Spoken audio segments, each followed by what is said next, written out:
Today we had a client come in who lost a bet to his mates and they gave him a haircut straight out of Dumb and Dumber. Even Dan can't believe it. The hardest part about this fix will be the back and sides as they're so patchy, and let's not even talk about the fringe, it's been chopped into oblivion. To tackle these issues, we opted for a high skin fade with a buzz cut. This will help us hide the imperfections and give us a fresh start. Because the hair is so patchy, an even buzz cut is crucial to be able to reset the look and prepare for the fade.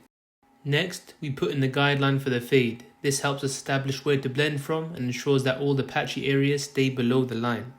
Now we start fading, flicking up and blending down. This technique ensures a smooth transition, eliminating any patches. We go over each side multiple times to perfect the blend. Working around the back, we continue fading down from the guideline. Precision here is essential for the seamless look. With the fade mostly done, we tidy up any stray hairs with a detailer. Sharp lines will always make the difference in these sort of haircuts.